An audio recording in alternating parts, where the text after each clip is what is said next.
सहनाववतु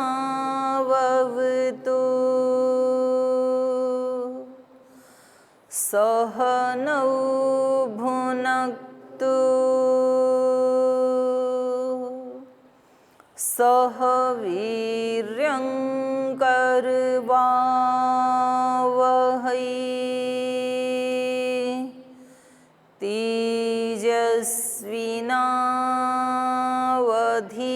तेजस्विनावधीतमस्तु मा विद्विषावहै।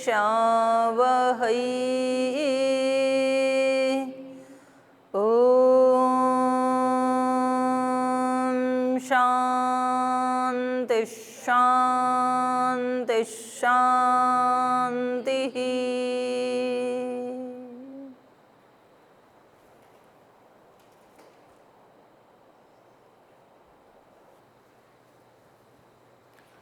जीवन दर्शन कक्षा में आप सभी का स्वागत है।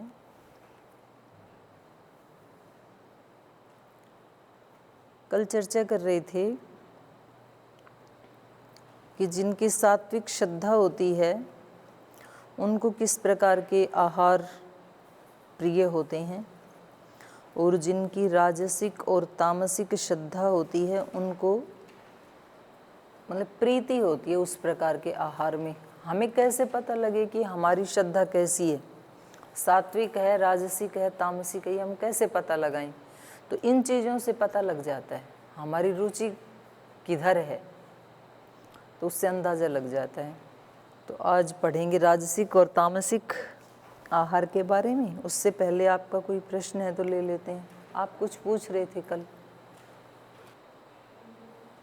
दीदी, पहला तो सवाल ये है कि जैसे कि कल आप बता रही थी कि प्रार्थना हम कोई से भी करते हैं तो भगवान सुन लेते हैं।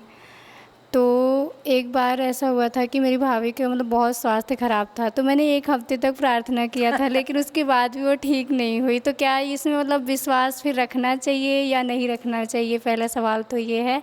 और दूसरा ये है कि मतलब ये सवाल मेरा नहीं है, किसी और ने पूछा है कि जैसे भगवान को हम मानते हैं तो वो भी अदृश्य होते हैं, तो भूत को नहीं मानते हैं तो वो भी अदृश्य है, तो भूत है या भगवान, मतलब ये पूछना था बस। है भूत है कि मतलब भगवान? भूत है कि भगवान है? ये क्या, कैसे मतलब कॉम्बिनेशन? मतलब भूत को जैसे लोग मतलब भूत को मानते हैं, तो भूत है कि नहीं है, मतलब ये उनको तो एक प्रश्न हो गया कि मानना दिखता तो चाहिए है कि नहीं, तो है या नहीं। भगवान का और भूत का संबंध कैसे मतलब दिखाया? संबंध ऐसा जोड़ा गया कि वो भी अदृश्य हैं और भूत भी अदृश्य है। अदृश्य तो बहुत सारी चीजें हैं, केवल भूत और भगवान दो ही चीज अदृश्य थोड़ी हैं। हमारा प्राण भी तो अदृश्य है ना, दिखता नहीं है ना। वायु भी अदृश्य है, दिखती नहीं है। फूलों की जो गंध है वो भी अदृश्य है, दिखती नहीं है। शब्द भी अदृश्य है, दिख थोड़ी रहा है। आप जो बोल रहे हो वो कहाँ दिख रहा है शब्द? तो अदृश्य तो बहुत सारी चीजें हैं। तो केवल भगवान भूत को और भगवान को ही कहाँ से पकड़ा आपने? और पहला आपका जो है प्रश्न, ये ठीक है। सामान्य रूप से हर व्यक्ति यही सोचते हैं कि भाई यदि भगवान जी प्रार्थनाओं का उत्तर देते हैं तो हम तो जब हमारे को कष्ट आता है तो हम प्रार्थना करते हैं, और वो कभी कभी तो वैसा हो जाता है, कभी नहीं होता है। तो हमें लगता है जैसा हमने बोला था वैसा यदि हो गया तो भगवान ने प्रार्थना सुन ली, और यदि वैसा नहीं हुआ, 8 दिन आप प्रार्थना करती रही और वो बहन ठीक हुई नहीं, तो इसका मतलब प्रार्थना तो नहीं सुनी। और कल तो हम चर्चा कर रहे थे कि वो तो सबकी प्रार्थना सुनता है, प्रार्थना करें हम। तो हमें ये नहीं सोचना चाहिए कि मतलब हमारी इच्छा को पूरा करने के लिए भगवान खड़े हैं। मतलब भगवान हमारे कोई अटेंडेंट थोड़े ही हैं कि भाई जो हम बोलें वो उसको करना ही है, तो हम मानेंगे कि वो है। अब एक ही गांव में एक किसान रहता है, एक कुम्हार रहता है, घड़ा बनाने वाला। और उसने आज ही घड़े बनाए हैं, अभी अग्नि में डाला नहीं, पक्के बने नहीं घड़े, पकाया नहीं है। और इधर किसान ने कल ही बीज बोया है और मिट्टी सूखी पड़ी है और ट्यूबवेल आदि कुछ है नहीं, तो उसको लगता है थोड़ी बारिश हो, मिट्टी गिल्ली हो तो अंकुर फूटेगा। बादल आए हैं तो एक प्रार्थना कर रहा है, भगवान जी थोड़ी बारिश कर दो, और सच्चे हृदय से प्रार्थना कर रहा है। और उधर वो भी सच्चे हृदय से प्रार्थना कर रहा है कि भगवान जी आज बारिश मत कर देना, नहीं तो सारी मेहनत बेकार हो जाएगी, मिट्टी तो पानी हो जाएगी, सारे घड़े तो पानी में से बह जाएंगे। तो भगवान जी कौन से की बात सुने, किसकी सुननी चाहिए? दोनों की तो सुन नहीं सकता है। बारिश या तो होगी या तो नहीं होगी, तो दोनों में से एक काम होगा ना। तो ये मतलब भगवान जी हमें जो रोग आते हैं, कोई कष्ट आते हैं, कोई आपत्ति आती है, कोई विपदा आती है, तो ये प्रार्थना का ये अभिप्राय नहीं है कि वो उनको हटा देंगे। वो तो कर्म फल व्यवस्था ही फिर तो चकनाचूर हो जाएगी। कर्म फल व्यवस्था है ना, एक अटल है, वो भगवान ने बनाई है, वो हमें बता दिया उन्होंने शास्त्र में। जैसे आप करोगे भुगतना पड़ेगा। वो कोई भी है, वो सबके लिए है एक ही जैसी। वो भूल, आहार की भूल, विचार की भूल, कोई बहुत पढ़ा लिखा व्यक्ति करेगा तो भी रोगी होगा वो, और कोई अनपढ़ आदमी करेगा तो भी रोगी होगा। दोनों के लिए नियम समान रूप से काम कर रहा है। तो ऐसा कभी भी नहीं होगा कि जो हमने कर्म किया है उसका फल नष्ट हो जाए। ऐसा भी नहीं होगा कि चलो जी हमने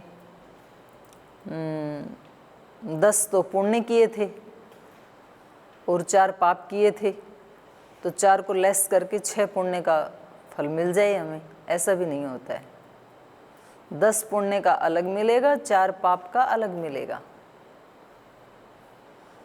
तो कर्म फल से हम नहीं बच सकते हैं। तो पता नहीं जो हमें रोग आते हैं वो हमारे ऊपर कृपा होती है भगवान की। चाहे वो शारीरिक रोग हैं, चाहे वो सामाजिक कोई आपदा है, चाहे कोई प्राकृतिक आपदा है, चाहे कोई पारिवारिक है, वो भगवान की कृपा ही होती है। उसमें भी कुछ हमने त्रुटि की थी तो उसका ये फल देके हमें, और उन्होंने हमें मुक्त कर दिया उससे, तो हम शुद्ध हो गए।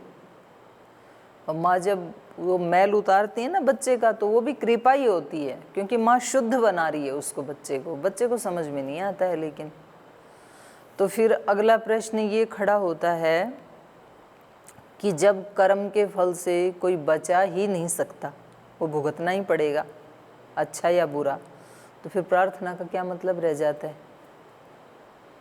फिर प्रार्थना क्यों करें, फिर भक्ति क्यों करें? क्योंकि कर्म फल तो उससे तो कोई बचा नहीं सकता, जो किया है वो मिलेगा, तो प्रार्थना भी क्यों करें हम? तो ये सत्यार्थ प्रकाश में भी लिखा महर्षि दयानंद ने, और ये अन्य ग्रंथों में भी लिखा, प्रार्थना वहाँ इसलिए करनी चाहिए ताकि हम उसको अपने ही किसी कर्म का फल मान करके और हंसते हंसते स्वीकार कर लें। अगला पाप ना हो जाए कहीं। क्योंकि जब हम शिकायत करते हैं कि देखो हमने आपने तो चलो प्रार्थना ही की, तो कोई ज़्यादा खर्चा तो हुआ नहीं आपका, लोग तो प्रसाद भी बांटते हैं, चढ़ावा भी चढ़ाते हैं मंदिर में जाके, और यज्ञ आदि करके दान दक्षिणा भी देते हैं, और फिर भी वो पूरा हुआ नहीं जो वो चाहते थे, तो फिर झगड़ा भी करते हैं भगवान के साथ कि आपके ऊपर इतना तो खर्चा कर दिया, इतना चढ़ावा चढ़ा दिया, और आप तो सुनते ही नहीं हो। तो इस तरह से हम इरिटेट होके, दुखी होकर के अपने उसको फल को ना भोगतें, बल्कि मेरे से कहीं कोई भूल हुई होगी, या तो आहार में हुई होगी, या तो विचार में हुई होगी, या तो उससे पिछले जन्म में हुई होगी, आज नहीं हुई होगी, तो है ये मेरा ही किया हुआ कहीं ना कहीं। और अगर ये मेरा किया हुआ नहीं है, ये भी हो सकता है कि मैंने कोई भी दोष नहीं किया, पहले भी नहीं किया, अभी भी मैंने कोई दोष नहीं किया, और फिर भी यदि कोई कष्ट आ रहा है तो उसका योगक्षेम भगवान उसकी क्षति पूर्ति कर देंगे कहीं ना कहीं। तो उसमें भी हमारे को चिंता करने की आवश्यकता नहीं है। छोटी बच्ची थी, तो उनको मतलब छोड़ के गई उस बच्ची को। तो लोग बोलते हैं कि मतलब इस बच्ची का मतलब कर्म है, वो तो बहुत छोटी थी, तो उसका मतलब कर्म कैसे हो सकता है। बच्चे को कौन छोड़ के गए? मतलब भाभी जी, मतलब ख़त्म जब हुई, मतलब छोटी बच्ची थी। कोई माँ अपने बच्चे को छोड़ के चली गई। जी, तो हाँ, अभी बोलते हैं मतलब कि इस बच्ची का कर्म है, तो वो तो छोटी थी, तो उसका कर्म कैसे हो सकता है। छोटा तो ये शरीर है, पीछे से भी तो चलता आ रहा है बहन। आज जो 4 साल का बच्चा है, 5 साल पहले वो 85 साल का बुजुर्ग था या 90 साल का बुजुर्ग था। ये तो चल रहा है ना, जीवन और मृत्यु तो एक प्रवाह से चल रहा है अनंत काल से। तो कोई भी यहाँ छोटा बड़ा नहीं है, शरीर छोटे बड़े हैं। हम सब की आयु कितनी है, एक्चुअल आयु कितनी है हम सब की?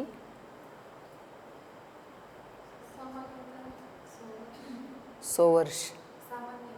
हाँ हाँ, अब तक कितनी हो गई? सामान्यतः 100 वर्ष तो इस शरीर के कह सकते हो। आपकी आयु पूछ रही हूं मैं, आपकी आयु। अच्छा चलो, आपकी तो आयु, आप तो अनादि हो, अनादिकाल से चले आ रहे हो। आपके सूक्ष्म शरीर की आयु कितनी है?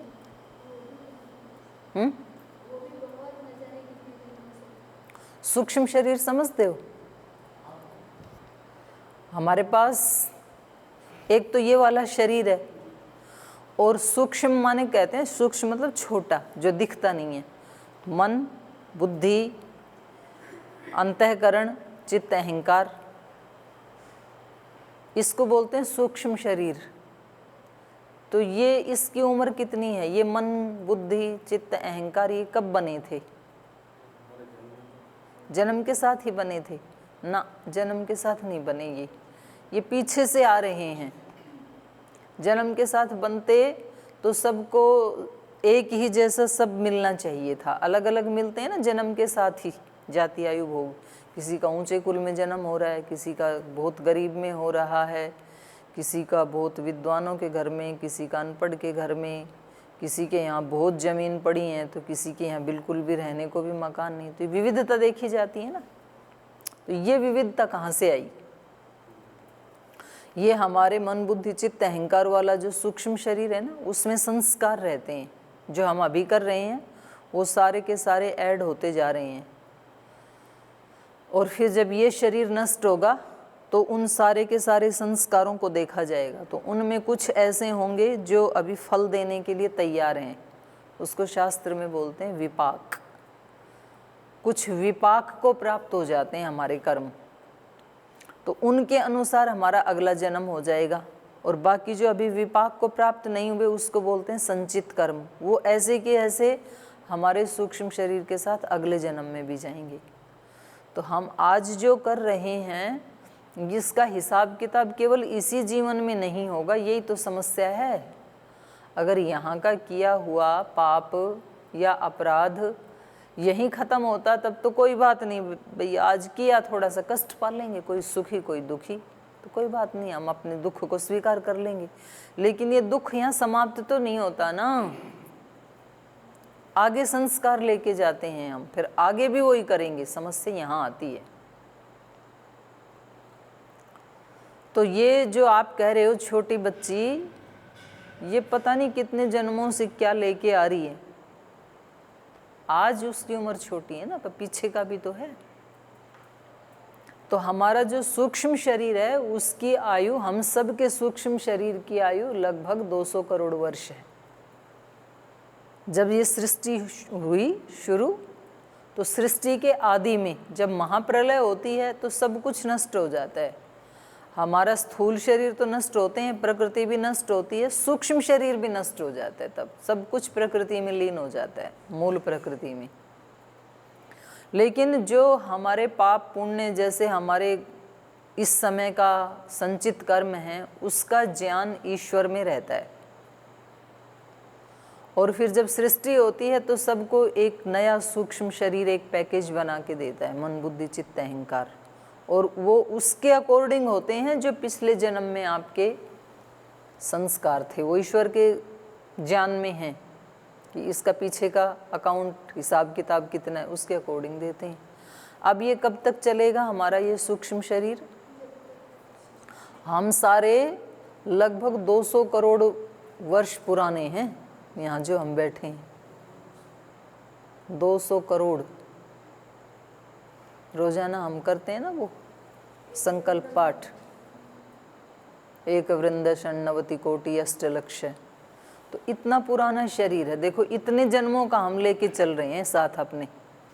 ये जो सॉफ्टवेयर है ये ऐसा है कि ये भरता नहीं है, हार्ड डिस्क जो भर जाती है जैसे मेमोरीज से, लेकिन ये जो चित्त रूपी, उसको आप सॉफ्ट कहें या हार्ड कहें, जो भी कहना है कहें, वो भरती नहीं है। कितने जन्मों के संस्कार उसमें फीड हैं, कोई पीछे का डिलीट नहीं होता, कोई मिस नहीं होता, और आगे भी पता नहीं कहाँ तक चलिए। कब तक चलेगा हमारा? जब तक या तो महाप्रलय होगी तो ये नष्ट होगा, या फिर उसके बीच में हम मोक्ष को प्राप्त कर लें तो नष्ट हो जाएगा। उससे पहले नष्ट नहीं होता ये शरीर हमारा। तो कुछ भी हमारा नष्ट नहीं होता है। जैसे मान लो 31 मार्च को फाइनेंशियल ईयर ख़त्म होता है और 1 अप्रैल से नया शुरू होता है, तो 31 मार्च तक सब वो कर देते हैं खाता बंद, लेकिन 1 अप्रैल से जो नया अकाउंट शुरू हुआ तो वो अब 0 से शुरू होगा या पीछे वाला भी आ जाएगा उसमें?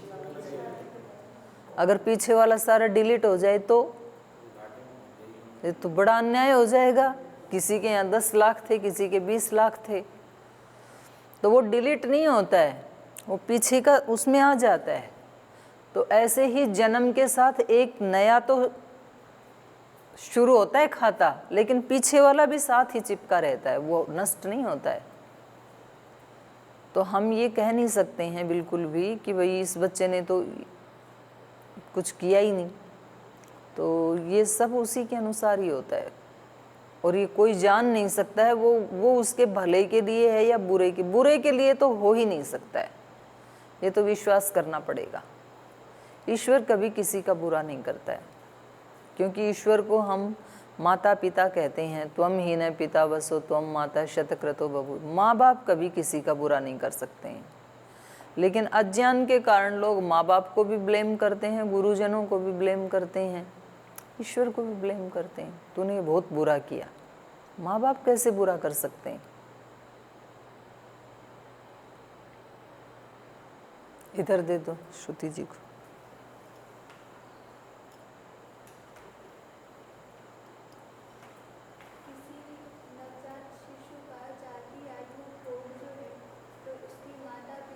होना ये भी उसके भोग में ही आता है। हाँ, तो उसको कैसे माता पिता मिलेंगे या मिलेंगे या कितने दिनों तक मिलेंगे, और ये जो वो उनकी माँ है, उनके माँ के ऊपर ये निर्भर नहीं करता। उसके भी जुड़ेंगे, ये दोनों की तरफ से दोनों होता का। है, किसी एक का नहीं होता। दोनों का होगा। माता पिता कैसे मिलेंगे, कितने दिन रहेंगे उनके साथ, और फिर वैसी ही मतलब लगभग जिनके वो मिलते हैं ना, संस्कार मैच करते हैं, उनके घर में वैसी ही आत्माएं आती हैं।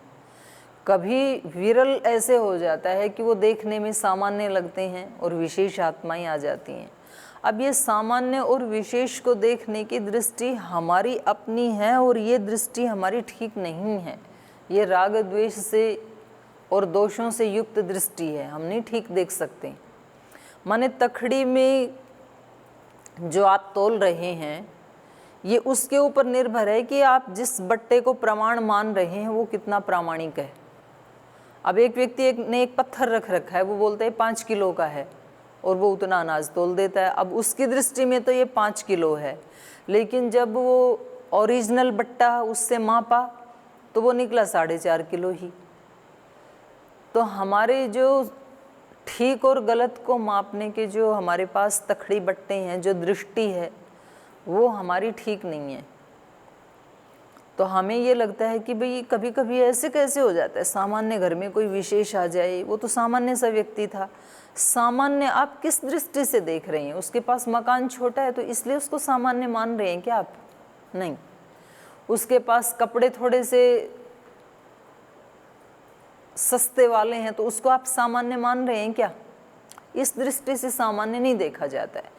पहले कभी विवाह शादी करते थे तो कुलीनता देखी जाती थी, और इसका मैं आपको अभी इंस्टेंट एक उदाहरण देती हूँ। कल परसों कक्षा के बाद मैं सोशल मीडिया के ऊपर देख रही थी, किसी का एक वीडियो बनाया हुआ था। एक कोई दिल्ली की बूढ़ी माता जी हैं 70 वर्ष की,